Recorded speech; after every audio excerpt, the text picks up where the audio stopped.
গ্যাসের আচরণ।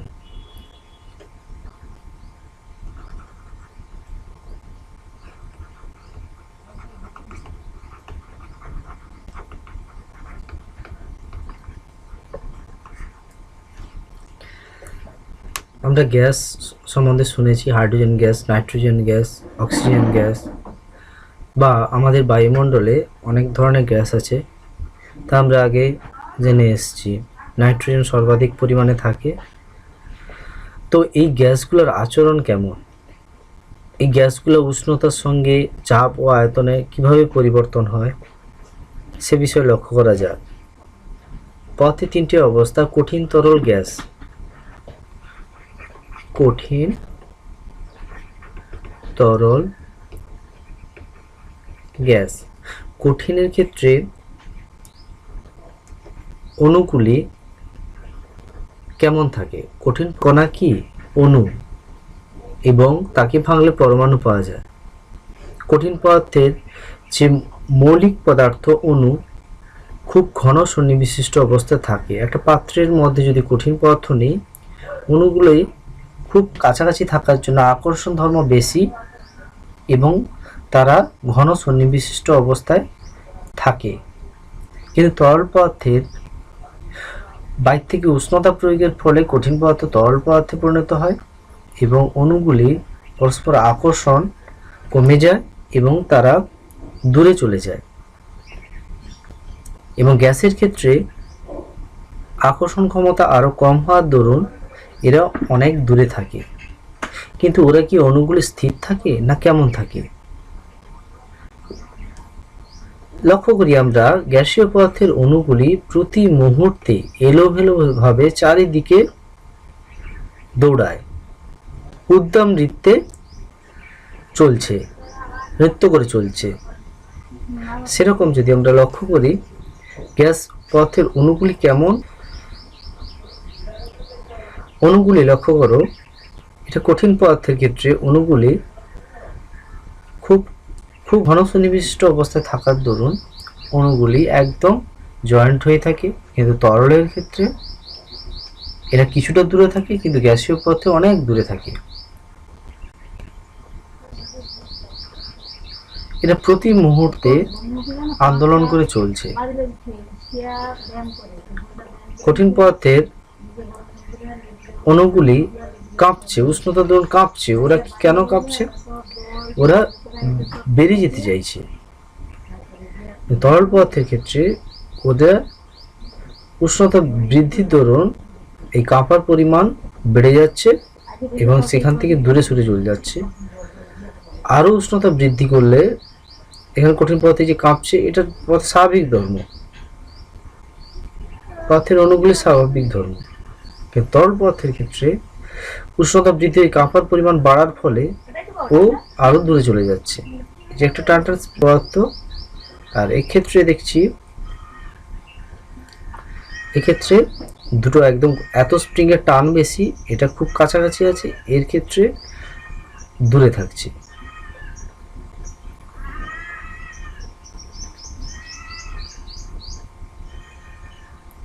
যেমন পারদ কঠিন অবস্থায় পারদ কত ডিগ্রি?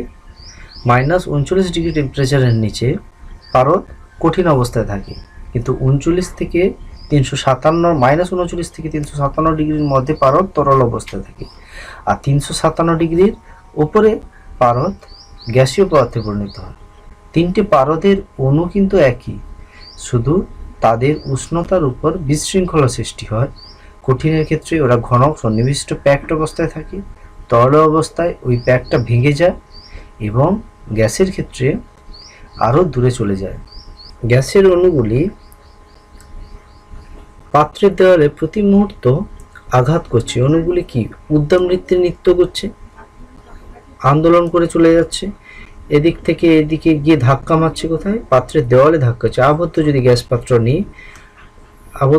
পাত্র নিই তাহলে এরা পাত্রের দেওয়ালে প্রতি মুহূর্তে ধাক্কা মারছে। ধাক্কা মারার ফলে কি বল প্রয়োগ করছে এবং বল প্রয়োগের দরুন এখানে চাপ প্রয়োগ করছে। তাহলে গ্যাসের অণুগুলি গ্যাসের প্রয়োগ করে। ধাক্কা মারার ফলে কি বল অনুভব হচ্ছে, একক ক্ষেত্রফলে প্রযুক্ত লম্ব বলকে চাপ বলে। তাহলে গ্যাস যখন কোনো আবদ্ধ পাত্রে থাকে তখন তার একটা ধর্ম কি, চাপ থাকে। 2 নম্বর, পাত্রে নিশ্চয়ই আয়তন থাকে, কিছুটা আয়তন থাকবে। 3 নম্বর আর একটা কি ধর্ম থাকে, পাত্রের মধ্যে উষ্ণতা। তাহলে গ্যাসের মধ্যে 3টে পরিবর্তন হয়, চাপ, আয়তন এবং উষ্ণতা। এবার এই 3টের কেমন ভাবে পরিবর্তিত হয় তার জন্য বিভিন্ন বিজ্ঞানী বিভিন্ন রকম ভাবে পরীক্ষার দ্বারা এদের মধ্যে একটা সমীকরণ প্রতিষ্ঠা করেন। প্রথমে চাপের একক আমরা যদি জানি, আমরা আগে জেনে এসেছি চাপের একক। চাপের এসআই একক কি, এসআই একক, কারণ চাপের আমরা সমীকরণ জানি, চাপ P ইকুয়ালস টু F/A। বলের এসআই একক কি, নিউটন। আর ক্ষেত্রফলের এসআই একক metre into metre, metre square. Newton per metre স্কোয়ারকে বলছে পাস্কাল। এটা এসআই একক চাপের। তাহলে চাপের এসআই একক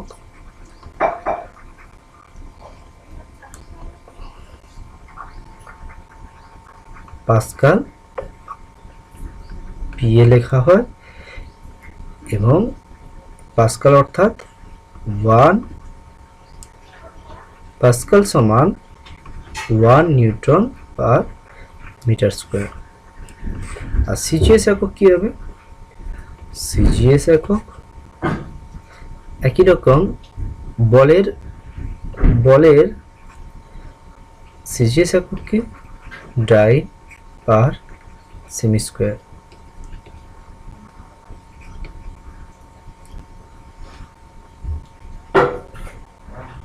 এছাড়াও চাপের আরো একটা একক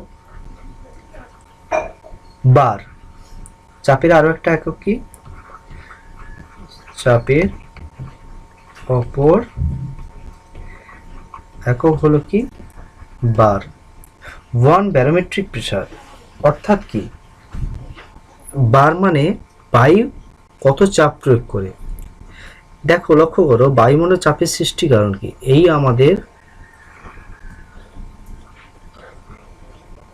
আমাদের পৃথিবী, এর চারিদিকে এটা বায়ুমণ্ডল দ্বারা আবৃত অবস্থায় আছে।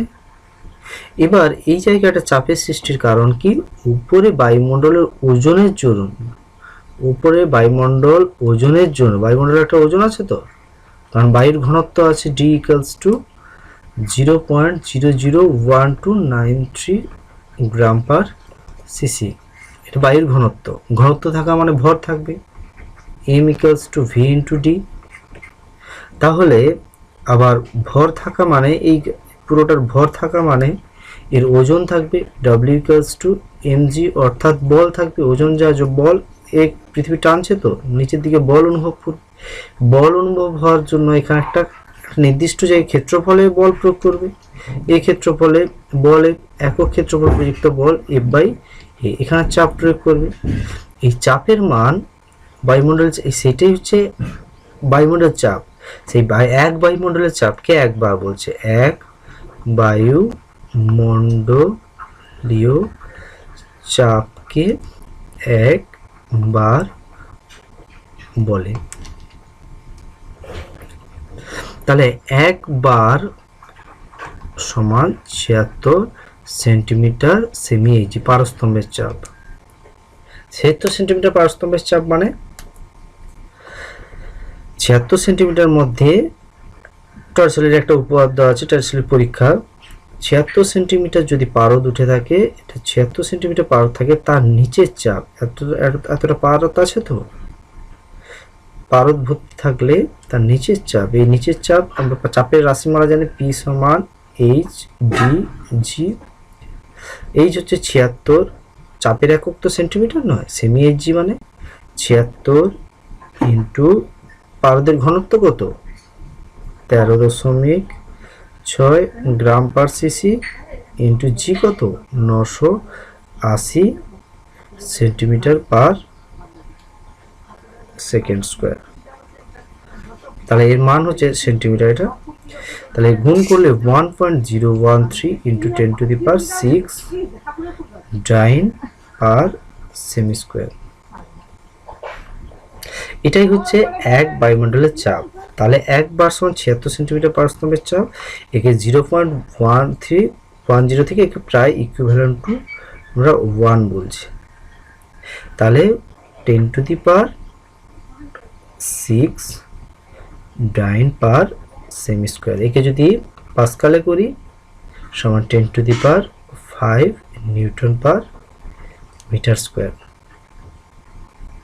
অর্থাৎ এই চাপটা কিন্তু কম নয়, কিন্তু 10⁵ নিউটন পার মিটার স্কোয়ার প্রচুর চাপ প্রয়োগ করে। একটা বাস্তব উদাহরণ দেখা যাক। আচ্ছা, 1 কেজি আমরা হাতে একটা হাতে 1 কেজি আমরা ধরলাম, এখানে 1 কেজি বাইট রাখলাম। 1 কেজি বাইট এই ক্ষেত্রফলটা আমি ধরলাম 1 মিটার স্কোয়ার, আমি ধরলাম 1 কেজি বাইট এখানে একটা রাখলাম বাটখারা। 1 কেজি বাটখারার নিচে কত বল প্রয়োগ করে? F সমান mg, তাই তো, সমান এমটা কত 1 ইন্টু জিটা হচ্ছে 9.8। তাহলে কি হবে 9.8 নিউটন বল প্রয়োগ করছি, বা ইকুইভ্যালেন্ট টু আমি 10 নিউটন বল প্রয়োগ করছি। তাহলে এই জায়গাটা একক ক্ষেত্রফল, এখানে চাপ কত হয়ে যাচ্ছে?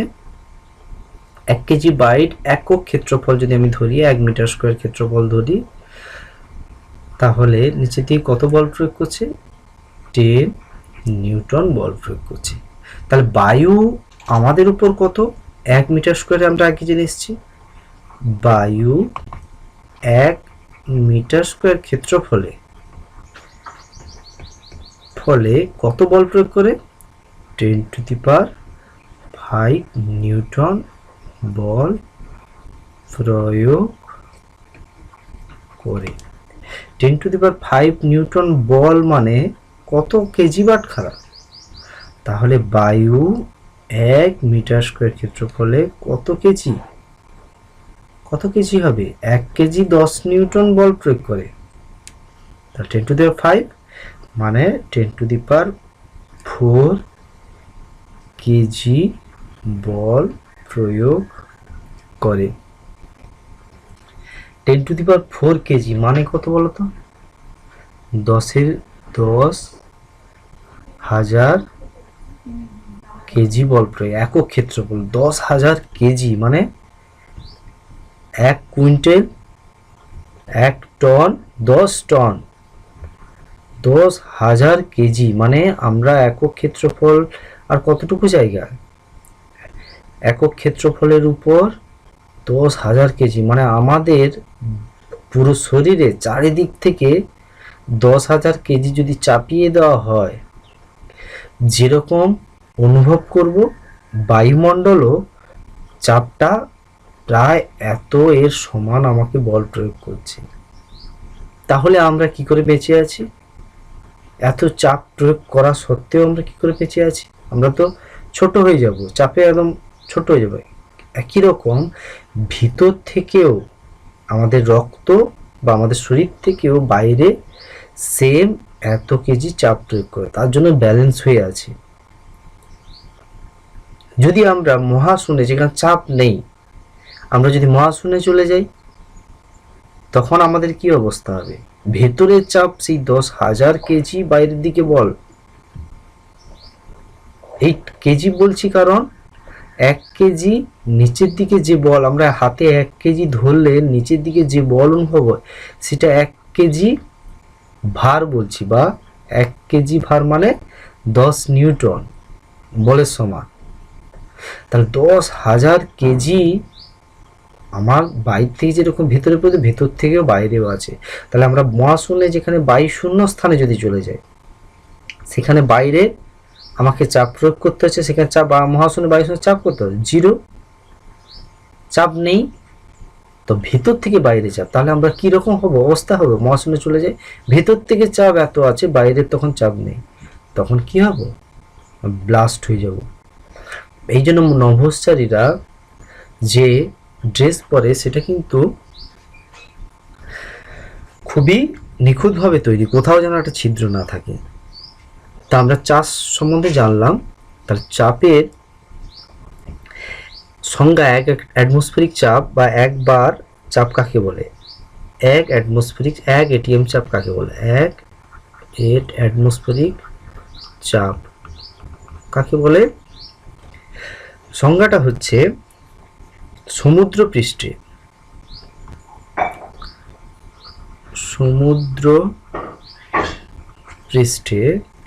বলে, অর্থাৎ কি সমুদ্র পৃষ্ঠে প্রায় 45 ডিগ্রি অক্ষাংশ, সমুদ্রপৃষ্ঠ উঁচু জায়গা নয়, সমুদ্রপৃষ্ঠটা সমুদ্রের সমতলে, সেটা হচ্ছে 45 ডিগ্রি অক্ষাংশ থাকে। উষ্ণতা, সেই পৃষ্ঠের উষ্ণতা কত থাকতে হবে? উষ্ণতা হতে হবে 0 ডিগ্রি সেন্টিগ্রেড। যেসব সমুদ্রপৃষ্ঠে 0 ডিগ্রি সেন্টিগ্রেড উষ্ণতা, সেইখানে, আর সেখানে অভিকর্ষজ ত্বরণের মান, প্রমাণ অভিকর্ষজ ত্বরণের মানে জির মান হতে হবে 980 সেমি পার সেকেন্ড স্কোয়ার। তখন পারদ চাপ দেয় কি? তখন চাপটার পরিমাণ কত? 76 সেন্টিমিটার পারদ চাপ। ওই অবস্থায় চাপ কিন্তু 76 পারস্তম্ভের চাপের সঙ্গে সমান, অর্থাৎ সেই চাপটা P = 76 ইন্টু 13.6 ইন্টু 980 সমান 1.013 into 10⁶ newton per metre square. তখন এই চাপটাকে বলছে এক এটিএম চাপ। আমরা বিভিন্ন জায়গায় লক্ষ্য করি এক এটিএম চাপ, 2 এটিএম চাপ। একই রকম এই চাপে একটা উষ্ণতা এবং আয়তন থাকে, এবং এই তাহলে তিনটে ভেরিয়েবল, একটা হচ্ছে চাপ, গ্যাসের প্রত্যেকটা গ্যাসের চাপ, আর একটা হচ্ছে উষ্ণতা, একটা চাপ, আয়তন আর উষ্ণতা, এই তিনটে থাকে। প্রথমে বিজ্ঞানী এদের সম্পর্ক কি? বিজ্ঞানী বয়েল প্রথম পরীক্ষা করতে গিয়ে লক্ষ্য করলেন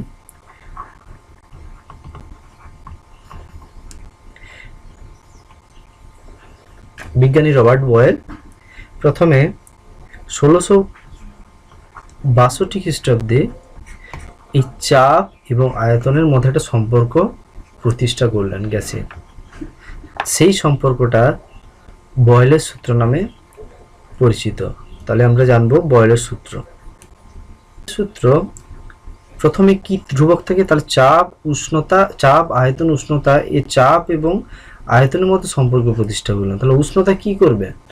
উষ্ণতাকে স্থির রেখেছেন। কোন একটা গ্যাসের উষ্ণতাকে স্থির রেখে দিয়েছেন। দিয়ে যখন আমরা চাপ প্রয়োগ করব, গ্যাসে চাপ প্রয়োগ করব, তখন আয়তন অবশ্যই কমে যায় উষ্ণতাকে স্থির রেখে। তাহলে সূত্র হচ্ছে স্থির উষ্ণতায়। তাহলে বয়েলের সূত্রের কনস্ট্যান্ট কি? উষ্ণতাটা স্থির। তাহলে স্থির উষ্ণতায় হয় ব্যস্তানুপাতিক, অর্থাৎ কি চাপ এবং আয়তন ব্যস্তানুপাতিক। মানে আয়তন যদি বাড়ে, নিচের পরিমাণটা বাড়লে পুরো পরিমাণটা কমে যায়, তো এই জন্য সম্পর্কটা ব্যস্ত সম্পর্ক। নিচে যদি 1/2 বড় না 1/4 বড়, নিশ্চয়ই নিচের অংশ যেটা বড় সেটা ছোট, পুরোটা ছোট অংশ। তাহলে নিচটা যদি বেড়ে যায় তাহলে এই পুরোটা কমে যায়, অর্থাৎ চাপ কমে যায়। এই সম্পর্কটা হলো ব্যস্ত সম্পর্ক। আর সমানুপাতিক সম্পর্ক, যদি সমানুপাতিক P = T যদি হলে উষ্ণতা বাড়লে চাপও বাড়ে, এটাকে সমানুপাতিক সম্পর্ক বলছি। ব্যস্তানুপাতিক হচ্ছে উল্টো সম্পর্ক, একটা বাড়লে অপরটা কমে। কনস্ট্যান্ট কি? উষ্ণতা T সমান ধ্রুবক, উষ্ণতা ধ্রুবক থাকছে। তাহলে গ্যাস আছে, এখানে একটা পিস্টন অর্থাৎ পাম্পারের মতো ভাবতে পারো। যখন চাপ, এখানে চাপ পাম্পারে যখন আমরা টায়ারে পাম্প দিই তখন চাপ আস্তে আস্তে বাড়ে। সেরকম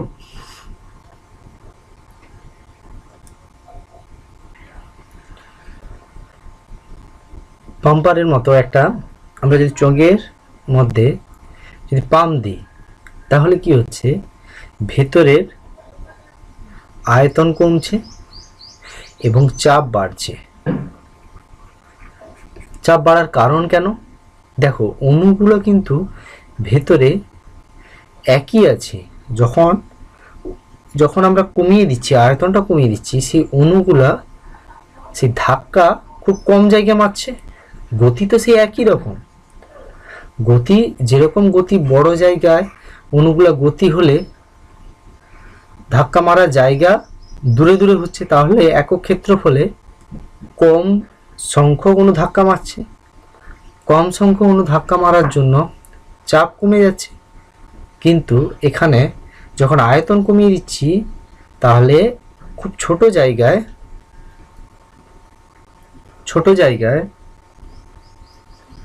বেশি সংখ্যক অণু ধাক্কা মারছে।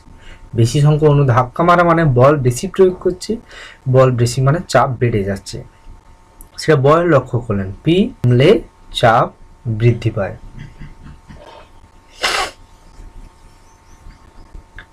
তাহলে আমরা যদি প্রাথমিক কোনো গ্যাসের আয়তন, তাহলে দেখো, লক্ষ্য করো, প্রাথমিক গ্যাসের আয়তন আমি V1 এবং ওই অবস্থায় চাপ যদি P1 হয়, এবং এই অবস্থায় যখন দ্বিতীয় কোনো অবস্থায়, এই অবস্থায় আয়তন V2, ওই অবস্থায় তখন চাপ P2 হয়, তখন বয়লের সূত্র কি বলছে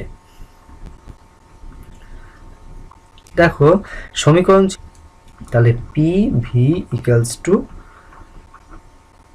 ধ্রুবক। তাহলে PV গুণফল, চাপ এবং আয়তনের গুণফল সবসময় ধ্রুবক থাকে। তাহলে প্রাথমিক চাপ ছিল কি P1, V1 সমান অন্তিম চাপ কত হয়েছে P2, V2 কোনো অবস্থায় চাপ P3, V3। তাহলে এইটা হচ্ছে বয়লের সূত্রের গাণিতিক রূপ।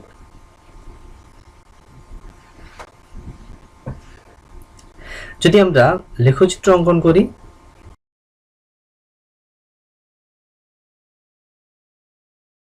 এই লেখচিত্র হয়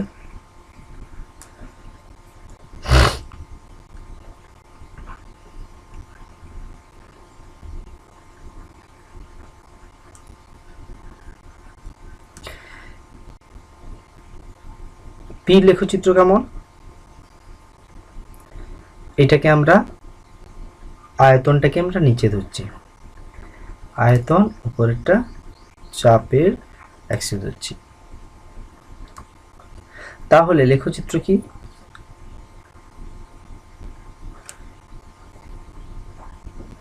সমপরাবৃত্ত হবে।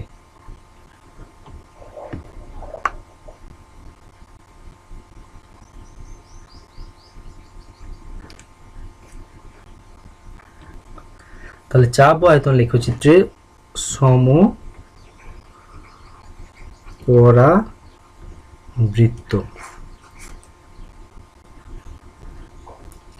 আর যদি চাপ আয়তনের গুণফল ভার্সাস পি আর ভি যদি লেখচিত্র, পি হলে কি চাপ আয়তন গুণফল সবসময় যে কোনো পির জন্য চাপ আয়তন গুণফল কি একই হবে। বা যদি আমরা লেখচিত্র অঙ্কন করি, আয়তন এদিকে চাপ আয়তন সে একই কনস্ট্যান্ট, প্রতি মুহূর্তে তো একই মান দিচ্ছে চাপ আয়তনের গুণফল।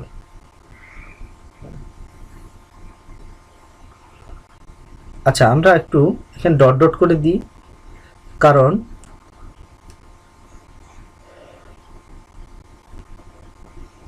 চাপ তো কখনো শূন্য করা যায় না বা আয়তনকে শূন্য করা যায় না, তাহলে এখানে ডট ডট করে দিচ্ছি।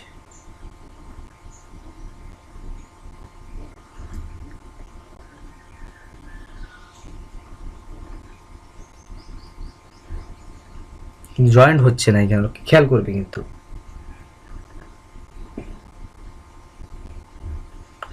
এরপরে চার্লসের সূত্র, তাহলে আমরা লক্ষ্য করলাম পি ভি আর টির মধ্যে কি কি রিলেশন পেলাম। আচ্ছা, তিনটের মধ্যে কটা রিলেশন পাবো? একটা পি আর ভি রিলেশন পাবো যখন টি ধ্রুবক। দ্বিতীয়টা কি হবে, পি ভিটি রিলেশন পাবো, ভি আর টি রিলেশন পাবো যখন পি ধ্রুবক। আর একটা কি আছে, পিটি রিলেশন পাবো যখন ভি ধ্রুবক। প্রথম সূত্র পি আর ভি রিলেশনটা হচ্ছে বয়েলের সূত্র। দ্বিতীয় হচ্ছে চার্লসের সূত্র। চার্লস মানে চাপ, চার্লসের চ আছে আর চাপের চ আছে, চাপ চাপ ধ্রুবক মানে চার্লসের সূত্র। আর এটা হচ্ছে চাপের সূত্র বা রেনোর সূত্র আমি বলতে পারি।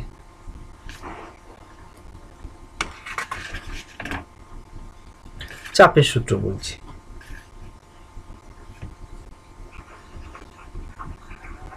চাপের সূত্র বা একে রেনোরও সূত্র বলে, বা রেনোর সূত্র। তাহলে আমরা চার্লসের সূত্র, বয়েলের সূত্র কি জানলাম, ভি প্রপোর্শনাল টু 1 বি। এখন চার্লসের সূত্র।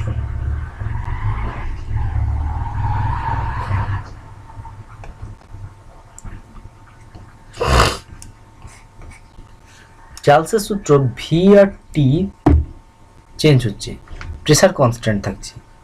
কি করে সম্ভব, যেমন একটা কোনো গ্যাস, একটা কোনো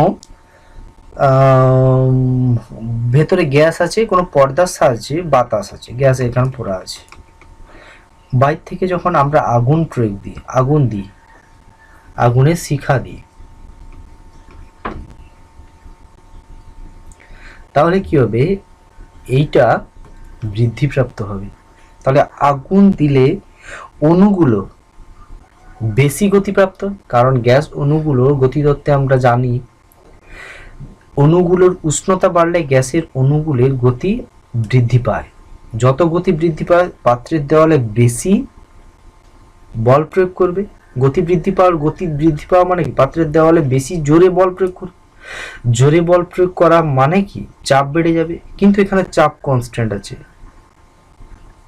উষ্ণতা বাড়ালে আমার চাপকে ধ্রুবক রাখতে হবে, তাহলে উষ্ণতা বাড়ালে অণুর গতি বৃদ্ধি হচ্ছে, গতি বৃদ্ধি হওয়ার দরুন তার পাত্রের দেওয়ালে বল বৃদ্ধি পাচ্ছে, বল বৃদ্ধি পাওয়ার দরুন চাপ বৃদ্ধি পাচ্ছে, কিন্তু চাপকে ধ্রুবক রাখতে হবে। তাহলে কি করতে হবে, গ্যাস অণু আয়তনে বেড়ে যাবে চাপকে ধ্রুবক রাখার জন্য। তাহলে এইটাই হচ্ছে চার্লসের সূত্র। তাহলে উষ্ণতার সঙ্গে চার্লসের সমানুপাতিক সম্পর্ক, ভি প্রপোর্শনাল টু টি। উষ্ণতা বৃদ্ধি পেলে আয়তন বৃদ্ধি পায়, এটা পরম উষ্ণতার সঙ্গে সম্পর্ক। যদি চার্লসের আমরা যদি ডিগ্রি সেন্টিগ্রেডের সঙ্গে সম্পর্ক আমরা লক্ষ্য করি, তাহলে সূত্র বলছে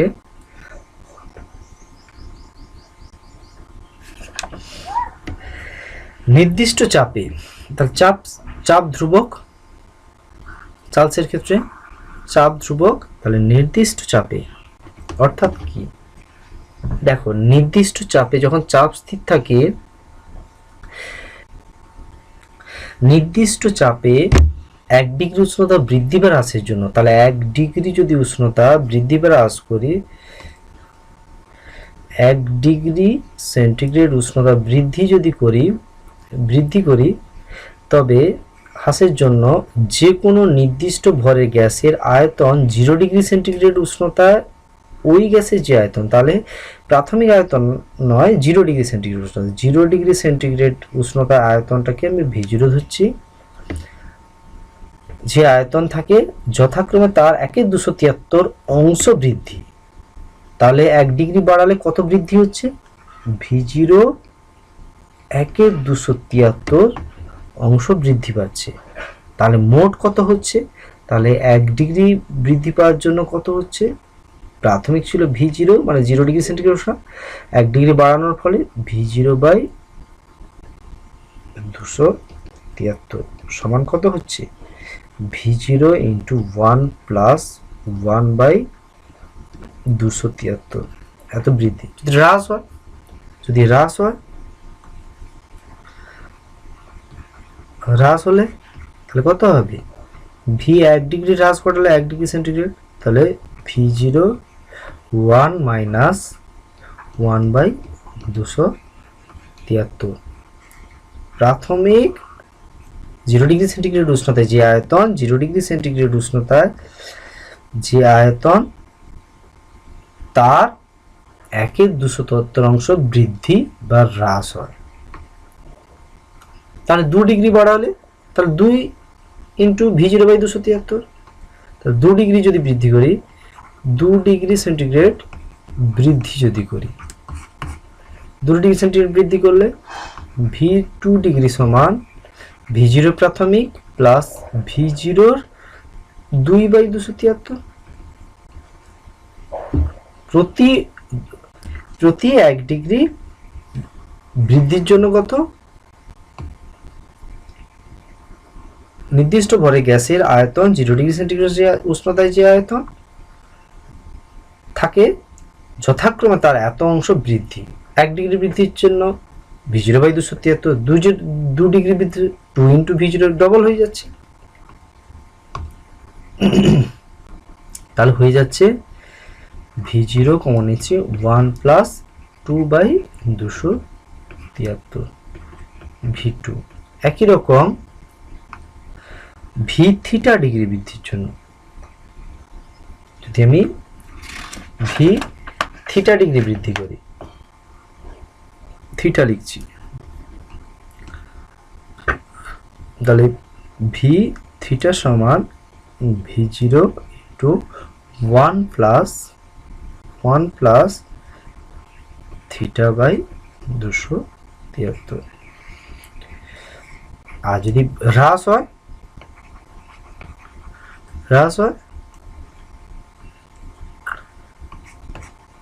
তাহলে V θ যদি হ্রাস হয় এটা বৃদ্ধি, তাহলে V0 0 ডিগ্রি সেন্টিগ্রেড উষ্ণতায় যে আয়তন তার হ্রাস θ/273।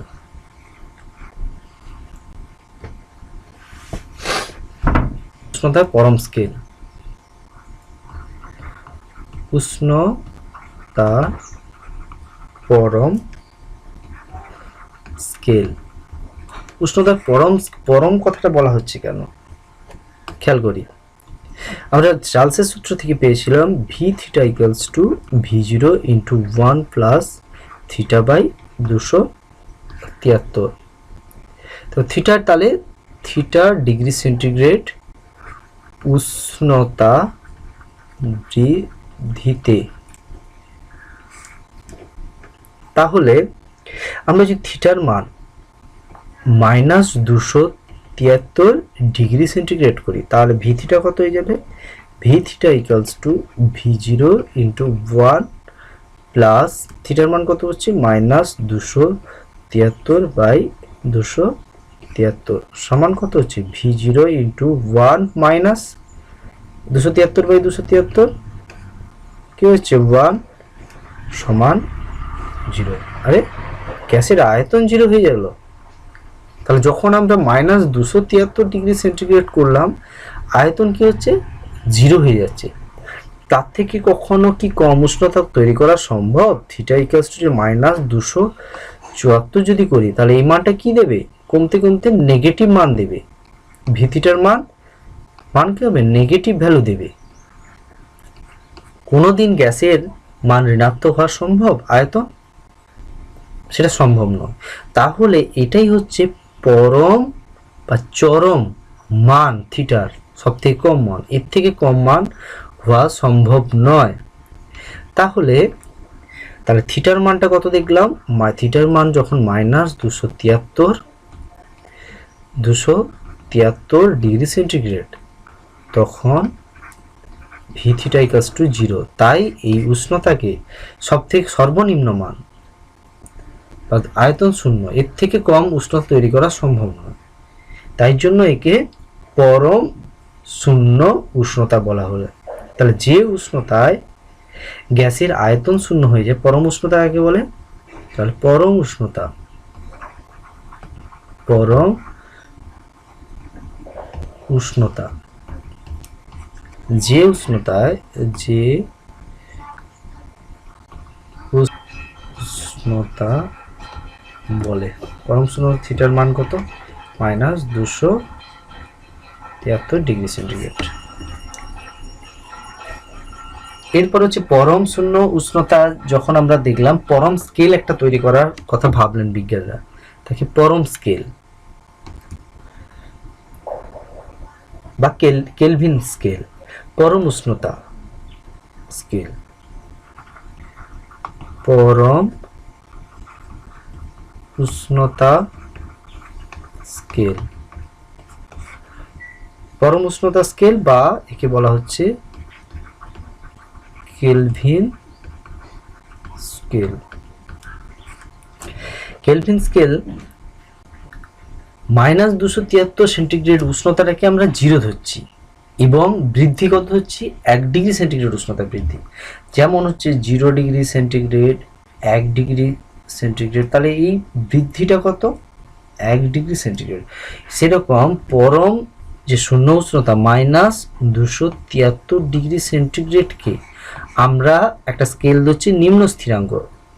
নিম্ন স্থিরাঙ্ক কত? 0 ধরছি, তার এককটা কি? কেলভিন ধরছি। এর সেন্টিগ্রেড স্কেল, এটা হচ্ছে কেলভিন স্কেল। কোন মানটাকে? -273, যেখানে গ্যাসের আয়তন শূন্য হয়ে যাচ্ছে তাকে আমরা 0 ধরছি। এবং বৃদ্ধি কত? 1°C বৃদ্ধি। যেরকম এই স্কেলেও 1° বৃদ্ধি, তাহলে 273 1° বৃদ্ধি করলে কত হচ্ছে? -272°C।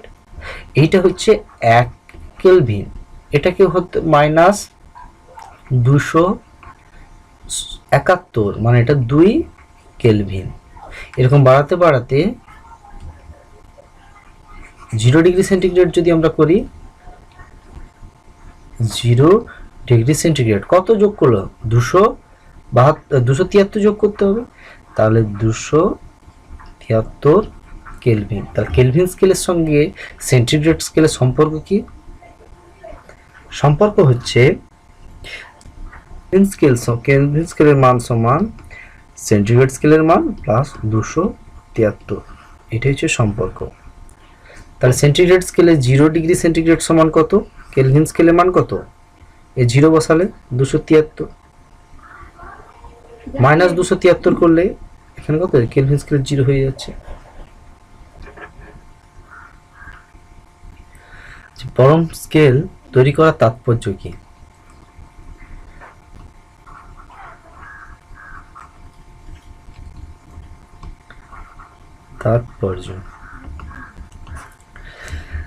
তাৎপর্য এই যে দেখো, যদি উষ্ণতা নেগেটিভ হয় সেন্টিগ্রেড স্কেলে, মানে আমরা জল বরফ হয়ে যাচ্ছে ভাবতে পারি, জল আছে 0°C, নেগেটিভ যেন পারদের কত 39, বরফ হয়ে যাচ্ছে, বা -5°C মানে কি জল বরফ, একটা আমরা আন্দাজ ধারণা করতে পারি।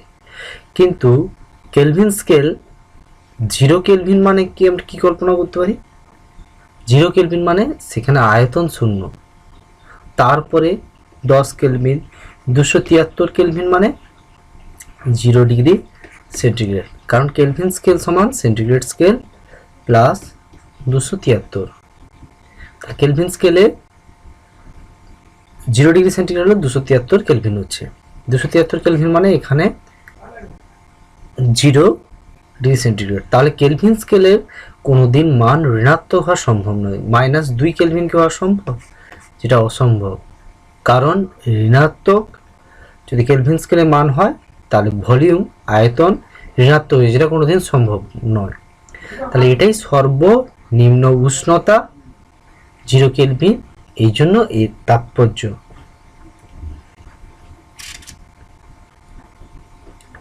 তাহলে কেলভিন স্কেলের গাণিতিক রূপ অপরূপ। কেলভিন স্কেল অনুসারে চার্লসের সূত্রের গাণিতিক রূপ। চার্লসের সূত্র কি ছিল? V theta equals to V0 into 1 plus theta by 273। এখান থেকে V0 আমরা 273 প্লাস থিটা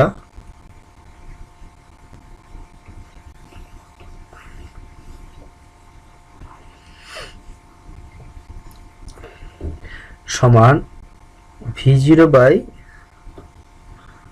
273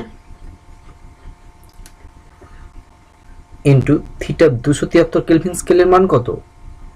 কেলভিন স্কেল আমরা জানি সেন্টিগ্রেড স্কেলের মান প্লাস 273, বা আমি লিখতে পারি কেলভিন স্কেলটাকে টি, কেলভিন স্কেলের মানটাকে টি বলছি, আর সেন্টিগ্রেড স্কেলের মানটাকে আমরা থিটা ধরছি এবং 273। তাহলে 273 আর 273 মানে কত? সেন্টিগ্রেড স্কেলের মান কত? 0। তাহলে 273 এই মানটাকে যদি কেলভিন স্কেলে বলা হয়, সেন্টিগ্রেড স্কেলের মান কত? 0 ডিগ্রি সেন্টিগ্রেড। তাহলে V0 বাই 273 প্লাস থিটাটাকে আমরা টি থিটাও বলছি। উষ্ণতা থিটা ডিগ্রি উষ্ণতায়, সেন্টিগ্রেড উষ্ণতায় কেলভিন স্কেলের মান টি। তাহলে V0 বাই 273 মানে কত? T0। 273টাকে আমরা T0 ধরছি। Theta equals two V theta equals to V0 by T0 into T theta, বা আমি লিখতে পারি V theta by T theta। আচ্ছা, থিটাটাকে আমি যদি বাদই দিয়ে দিই,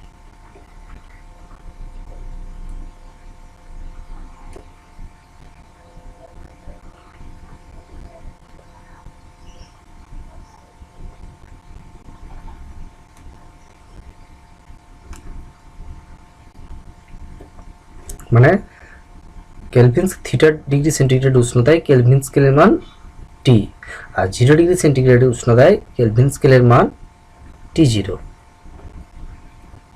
তাহলে V theta by T equals to V0 by T0। তাহলে কি করা হলো? চার্লসের সূত্র V theta equals to V0 into 1 plus theta by 273। V0 common নিয়েছি, এখানে লসাগু হয়েছে 273 plus theta by 273। 273 plus theta সমান কেলভিন স্কেলের মান, থিটা ডিগ্রি সেন্টিগ্রেড হচ্ছে কেলভিন স্কেলের মান, তাকে টি দ্বারা লিখেছি। এবং 273 মানে কি? 273 কেলভিন মানে 0 ডিগ্রি সেন্টিগ্রেড উষ্ণতা, সেটাকে 273 কেলভিন মানে কত? 0 ডিগ্রি সেন্টিগ্রেড উষ্ণতা, তাকে T0 ধরেছি। তাহলে 273 প্লাস থিটা, তাকে আমি টি লিখলাম, আর 273কে T0 লিখলাম, দিয়ে আমরা পেলাম কি? V theta equals to V0 by T0 into T. তাহলে ভি থিটা বাই টি সমান V0 বাই টি। তাহলে পাচ্ছি V theta by T equals to V0 by T0। মানে টি ডিগ্রি সেন্টিগ্রেড উষ্ণতা মানে টি উষ্ণতায় আয়তন এবং উষ্ণতার অনুপাত সবসময় ধ্রুবক হয়ে যাচ্ছে।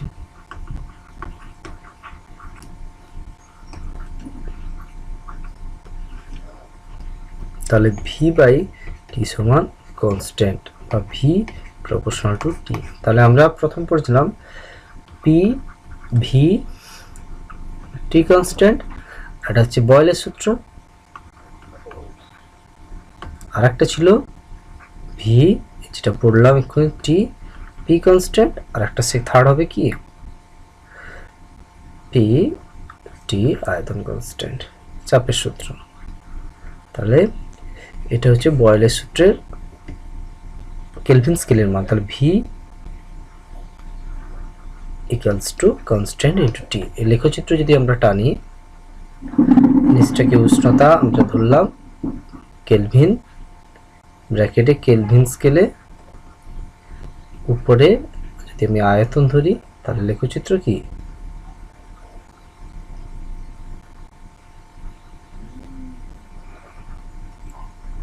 কারণ এখানে ডট ডট দিলাম কেন, উষ্ণতা কমাতে কমাতে সে কি হচ্ছে, আয়তন আর কমে না, সে তরলে পরিণত হয়। তার জন্য আমরা এই আয়তনটাকে আমরা পাওয়া যায় না। কোনো গ্যাসের যতই উষ্ণতা কমায়, উষ্ণতা কমাতে কমাতে সে কি হচ্ছে, কঠিনে পরিণত হয়ে যাচ্ছে, তরলে নয় কঠিনে পরিণত হয়ে যাচ্ছে। কঠিনে পরিণত হলে গ্যাস তো আর থাকছে না, তখন সেই জন্য পাওয়া যাচ্ছে না, এই জন্য একে ডট ডট করে এটা পাওয়া যায় না। চাপের সূত্র থার্ড, এইটা চাপের সূত্র। চাপের সূত্র কি, তাহলে একই রকম পুরো চার্লসের সূত্রের একই রকম সংজ্ঞা। তাহলে এখানে চাপের ক্ষেত্রে আয়তন কনস্ট্যান্ট, আয়তন স্থির রেখে বা স্থির আয়তনে অংশ বৃদ্ধি বা হ্রাস হয়। তাহলে চাপের সূত্র আর চার্লসের সূত্র পার্থক্য, এখানে স্থির আয়তনের জায়গায় আমরা কি লিখব, আয়তনের জায়গায় আমরা আয়তনের জায়গায় এখানে চাপ লিখবো, চাপের জায়গায় আয়তন। তাহলে স্থির চাপে চার্লসের সূত্রের ক্ষেত্রে স্থির চাপে 1 ডিগ্রি উষ্ণতা বৃদ্ধি বা হ্রাসের জন্য যে কোনো নির্দিষ্ট করে গ্যাসের এখানে চাপের জায়গায় কি লিখবো, আয়তন। আয়তন 0 ডিগ্রি উষ্ণতা গ্যাসের যে চাপের জায়গায় কি লিখবো, আয়তন।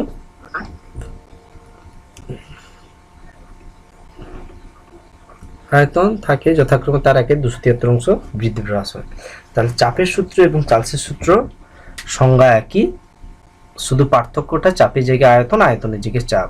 চাপের সূত্রের ক্ষেত্রে আয়তন ধ্রুবক থাকে স্থির আয়তনে, আর চার্লসের সূত্রে চার্লস মানে চাপ ধ্রুবক থাকে। তাহলে চাপের সূত্রে যে স্থির আয়তনে 1 ডিগ্রি উষ্ণতা বৃদ্ধি বা হ্রাসের জন্য যে কোনো নির্দিষ্ট ভরে গ্যাসের চাপ 0 ডিগ্রি উষ্ণতায় গ্যাসের যে চাপ থাকে যথাক্রমে তার 1/273 অংশ বৃদ্ধি হ্রাস। তাহলে 0 ডিগ্রি উষ্ণতায় 0 ডিগ্রি সেন্টিগ্রেড উষ্ণতায় চাপকে আমরা P0 ধরছি, আয়তন তো ধ্রুবক। তাহলে 1 ডিগ্রি সেন্টিগ্রেড উষ্ণতা বৃদ্ধিতে চাপ কত বৃদ্ধি পাবে, চাপ বৃদ্ধি পাবে 0 ডিগ্রি উষ্ণতায় যে চাপ থাকে তার 1/273 অংশ বৃদ্ধি পাবে। তাহলে চাপ, আলটিমেট চাপ কত হবে, 1 ডিগ্রি সেন্টিগ্রেড বৃদ্ধিতে চাপ হবে, প্রাথমিক ছিল P0, তার বৃদ্ধি পেয়েছে P0/273 সমান P0 কমন নিচ্ছি 1 প্লাস P0 1 প্লাস 1/273, 1 প্লাস 1/273, সে একই রকম 2 ডিগ্রি বৃদ্ধিতে, 2 ডিগ্রি বৃদ্ধিতে কত হবে, 2 ডিগ্রি সেন্টিগ্রেড বৃদ্ধিতে চাপ কত হবে, P2 ডিগ্রি সেন্টিগ্রেড বৃদ্ধিতে হচ্ছে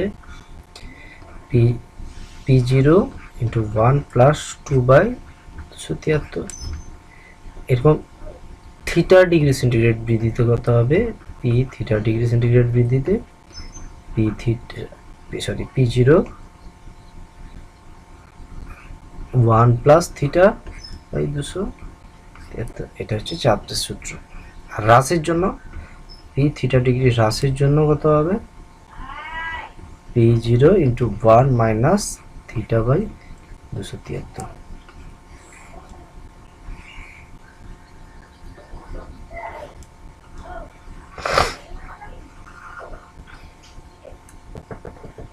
লেখচিত্র কেমন হবে? তাকে যদি আমরা সেই কেলভিন স্কেলে করি তাহলে P theta equals two P0 উপরে করছি কি 273 প্লাস থিটা আর নিচে 273 সমান আমরা কি লিখতে P0 273 প্লাস থিটা সমান কত কেলভিন স্কেলের মান টি বাই T0। তাহলে এখান থেকে লিখবেন পি থিটা বাই টি সমান P0 বাই T0 সমান কনস্ট্যান্ট বা পি বাই টি সমান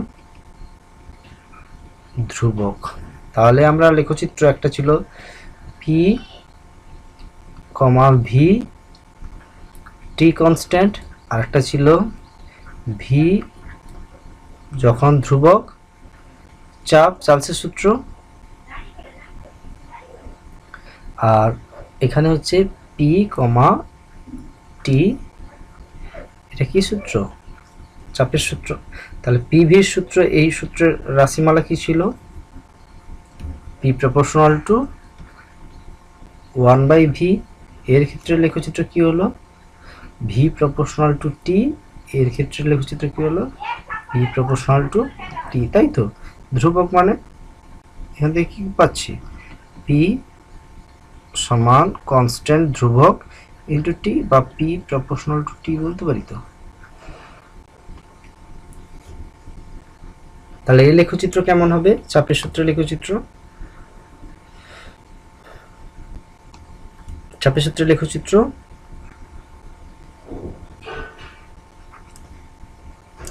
ঠিক কেলভিন উষ্ণতা, এখানে চাপ পি, এখানেও সেই ডট ডট 0 ডিগ্রি সেন্টিগ্রেড চাপ, আয়তন চাপ কমাতে কমাতে যখন কোনো গ্যাসের চাপ আস্তে আস্তে বাড়াচ্ছি, তার আয়তন কমছে, একটা তরলে পরিণত হবে, এরকম জায়গায় আসবে তরলে পরিণত হবে, তার জন্য গ্যাস থাকছে না, এই জন্য ডট ডট করে দিচ্ছি। এটা পরম শূন্য উষ্ণতা, পরম উষ্ণতা, এটা হচ্ছে পরম উষ্ণতা ভার্সাস চাপের লেখচিত্র। এবার চার্লস এবং বয়েলের সূত্রের সমন্বয়।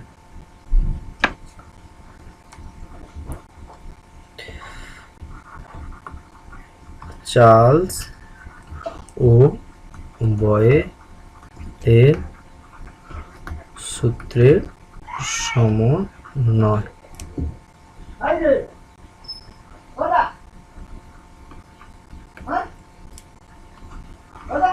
চার্লস এবং বয়েলের সূত্রের সমন্বয়। বয়েলের সূত্র বলছিলেন, বয়েলের সূত্র কি বলেছিলেন V proportional to 1 by P, V proportional to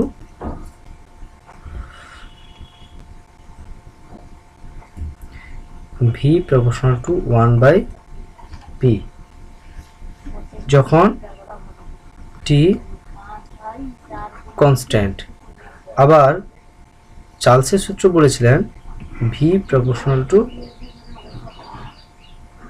T যখন পি কনস্ট্যান্ট। দুটো কনস্ট্যান্ট যদি ভি প্রপোর্শনাল টু দুটো থাকে তাহলে আমরা জয়েন্ট করতে পারি V proportional to T by P. তাহলে এখান থেকে আমরা বলতে পারি V equals to some constant কে ইন্টু টি বাই পি। এখান থেকে আমরা লিখতে পারি ভি উপরে এটাকে নিয়ে গেলাম P by T equals to K, P V by T equals to K. এখান থেকে আমরা লিখতে পারি P V by T equals to constant মানে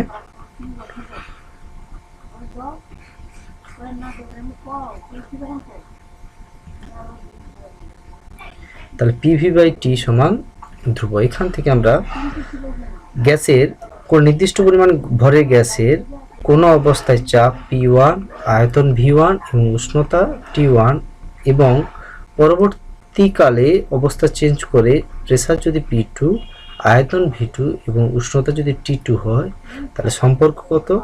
P1 V1 বাই T1 সমান P2 V2 বাই T2। আর সম্পর্কটা কি হচ্ছে? চার্লস এবং বয়েলের সূত্র সম্পর্ক কি হচ্ছে? PV by T equals to ধ্রুবক কনস্ট্যান্ট, বা আমি লিখতে পারি PV ইকুয়ালস টু KT। এটা নির্দিষ্ট পরিমাণ ভরের গ্যাসের ক্ষেত্রে। এবার ভরটাকে যদি আমরা 1 গ্রাম অণু ভরের গ্যাস ধরি, 1 গ্রাম অণু যে কোনো গ্যাসের ক্ষেত্রে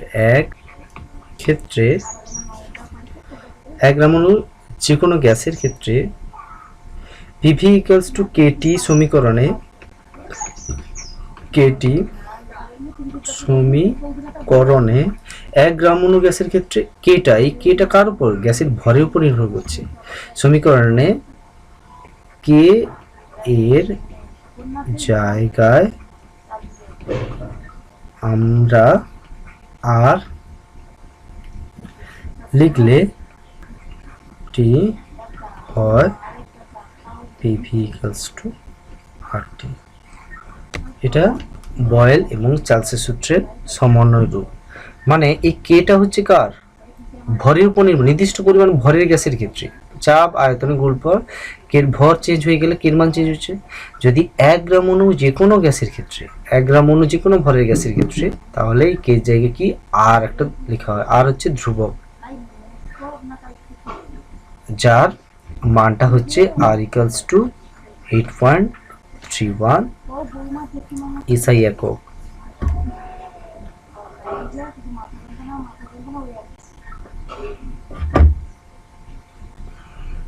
1 গ্রাম অণু গ্যাসের ক্ষেত্রে। 2 N গ্রাম অণু ক্ষেত্রে PV equals to NRT। N গ্রাম অণুর ক্ষেত্রে PV ইকুয়ালস টু NRT